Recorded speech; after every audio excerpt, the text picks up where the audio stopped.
Selamat Ahmad dari saya Dedi, host di acara malam ini yang akan menemani Anda 90 menit ke depan. Nah, sebelum dimulai, saya akan menginformasikan beberapa hal di antaranya, yaitu adalah peserta yang mengikuti acara kelas online ini akan di-mute sementara.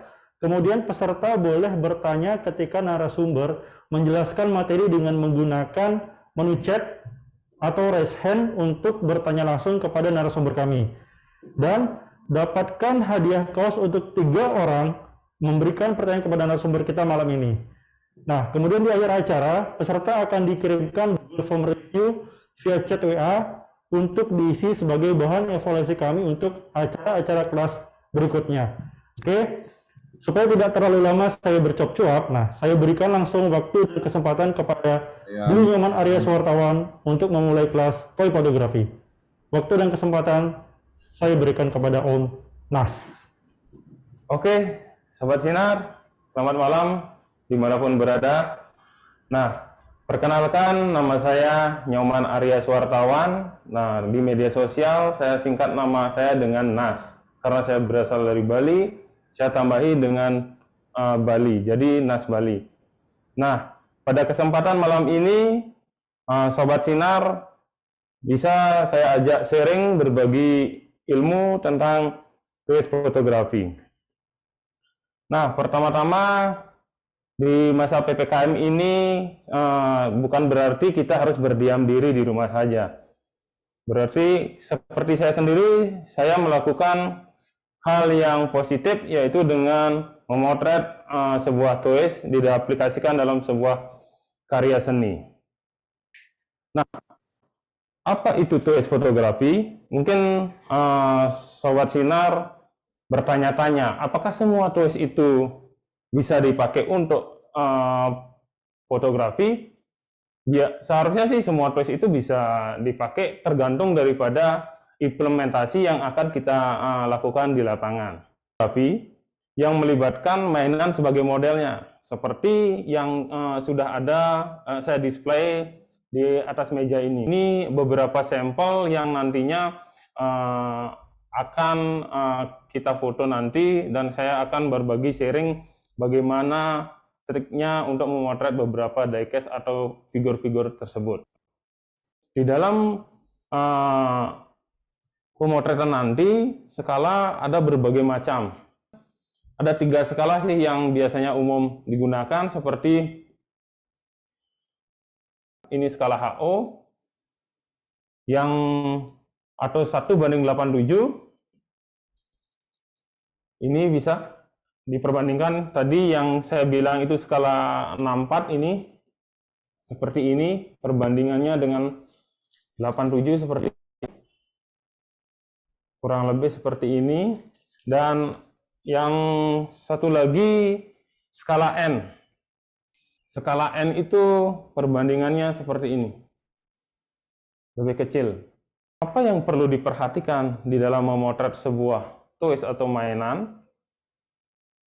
Ada 3 hal yang harus kita perhatikan. Yang pertama itu adalah ide. Yang kedua itu adalah kesabaran.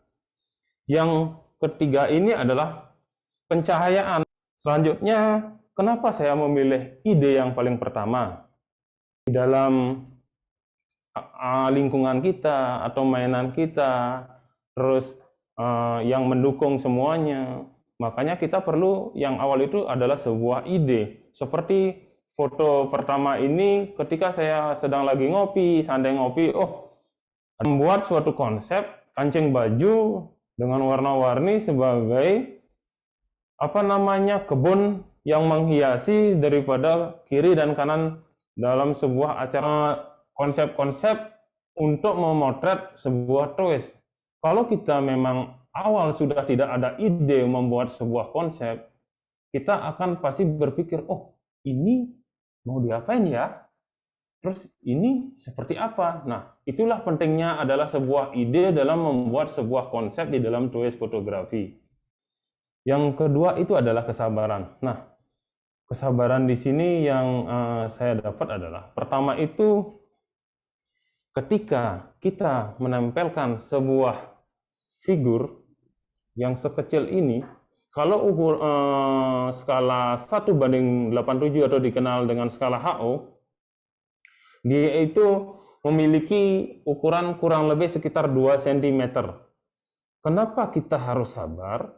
Di dalam konsep toys fotografi, kesabaran itu memang sangat penting karena di dalam meletakkan sebuah figur itu kita harus memang benar-benar sabar. Seperti ini kemungkinan dia bisa jatuh, kemungkinan dia belum mendapatkan tempat yang bagus untuk pijakannya.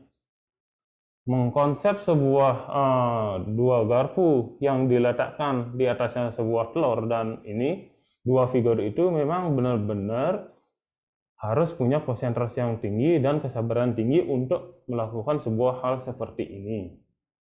Kesabaran itu memang perlu sekali dimiliki di dalam melakukan pemotretan. Tiga ini adalah pencahayaan. Nah, sobat dimanapun berada, yang namanya juga proses pemotretan itu pasti sangat berhubungan dengan pencahayaan. Nah, ini adalah contoh foto yang menggunakan mini studio yang pencahayaannya memakai dengan LED yang ada di bawah studio ini. Ini saya konsep, saya taruh di sini mini studio dengan pencahayaan dibantu oleh LED mini studio. Nah, itulah hasil dari foto dengan memanfaatkan cahaya dari mini studio. Nah, kita bisa memanfaatkan mini studio foto seperti ini yang Sobat Sinar bisa dapatkan di gerai-gerai daripada tokonya Sinar Foto. Lensa makro kalau saya pakai ini. Yang ketiga, tripod. Yang keempat, shutter release. Yang kelima, backdrop. Nah, teman-teman Sobat Sinar bisa mendapatkan kamera atau peralatan foto itu di tokonya Sinar Foto. Seperti ini peralatan-peralatan yang dipakai untuk memotret toys fotografi. Mungkin Sobat Sinar bisa memilih sesuai dengan keinginan dan kemampuan daripada Sobat Sinar miliki. Benar-benar memakai lensa makro jika kita ingin mendapatkan sebuah hasil yang maksimal. Sobat Sinar itu bisa memakai tripod sesuai dengan keinginan. Yang ketiga, shutter release. Kita bisa memakai itu ketika kita menggunakan tripod atau untuk menghindari goncangan ketika kita memencet sebuah shutter dari kamera. Backdrop. Nah, di sini juga penting ya Sobat Sinar. Kita butuh backdrop apa sih? Kita di dalam mengonsep sebuah toys fotografi banyak sekali backdrop yang kita butuhkan. Ini ada beberapa backdrop seperti ini, bisa Sobat Sinar dapatkan di Sinar Foto. Biasanya backdrop ini include dengan mini studio yang saya sering gunakan untuk memotret toys fotografi di dalam ruangan. Saya akan menjelaskan sedikit tentang layout. Apa itu layout? Nah, definisi sederhana layout itu adalah tata letak. Nah, tata letak bagaimana meletakkan sebuah figur, bagaimana meletakkan sebuah konsep toys di dalam sebuah layout. Ketika layout itu kita buat, kita fungsikan sebagai suatu bentuk penataan desain dalam elemen tertentu yang telah ditata secara artistik, seperti layout yang saya buat seperti berikut. Nah, ini adalah sebuah layout saya buat dengan ukuran 200 kali 150 cm. Layout skala 187 dengan ukuran 90 kali 60. Yang di pantai itu saya ceritakan adalah sebuah penambangan pasir. Jadi semua ini, sebuah layout itu memang harus mempunyai sebuah cerita yang kita bisa tuangkan dalam sebuah foto di dalam toys fotografi. Oke, dari saya sekian dulu untuk penjelasannya. Kalau memang Sobat Sinar ada pertanyaan ataupun sharing-sharing, mari kita bersama-sama untuk saling belajar, saling sharing.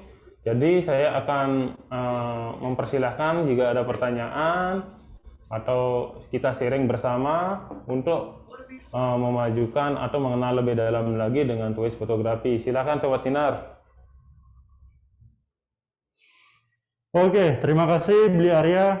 Luar biasa sekali penjelasan serta materi yang disampaikan pada malam hari ini mengenai toy fotografi, mengenai layout, mengenai apa itu namanya skala dan bagaimana konsep ya, Komnas ya. Nah, untuk teman-teman yang ingin bertanya mengenai materi malam ini, mungkin ada beberapa pertanyaan di pikiran teman-teman yang masih belum jelas. Nah, itu bisa ditanyakan langsung di malam hari ini.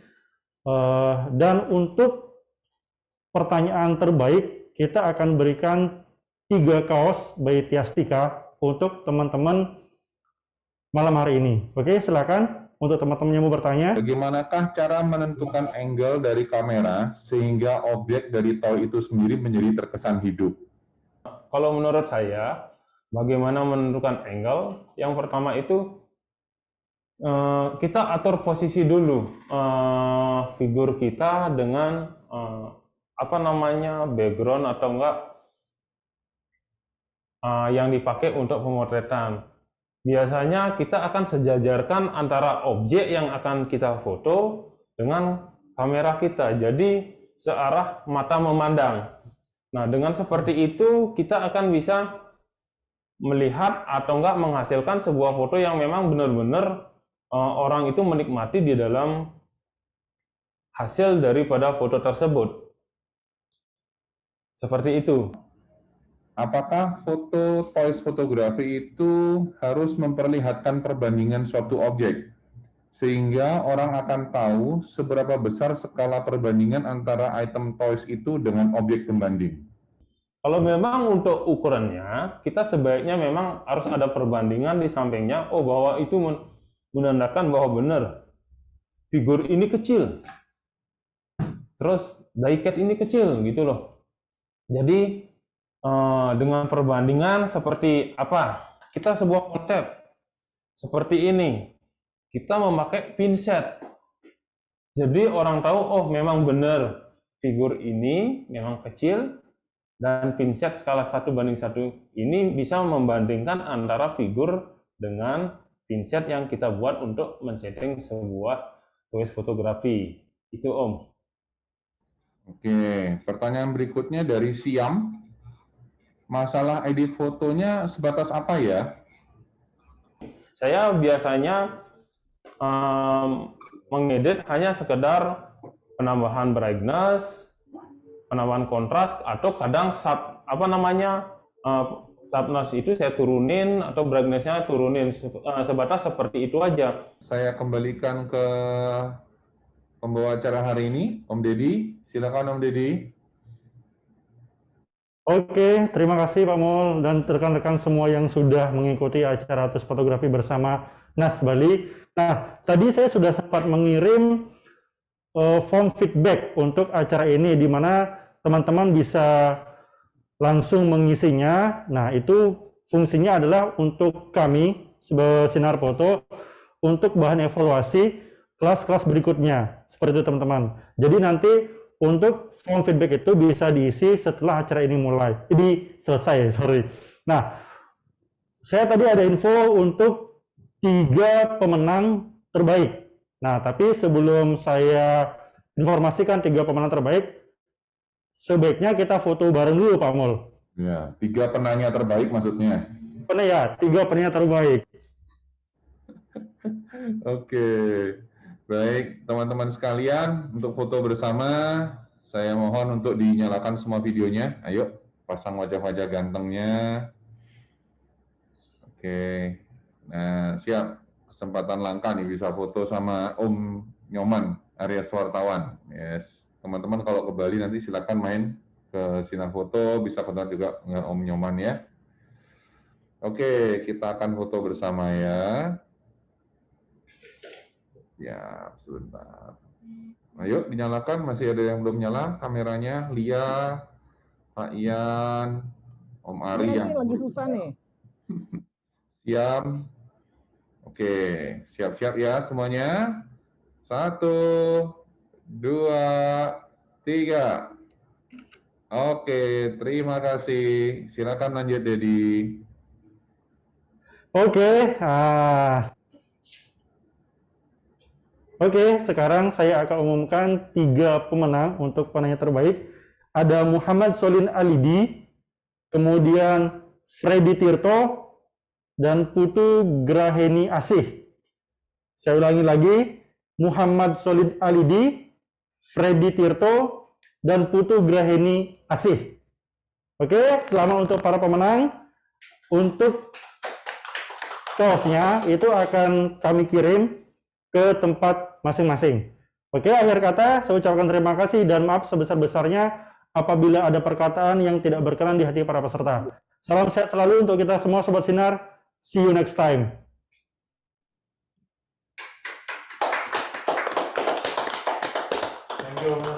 Ya, sama-sama.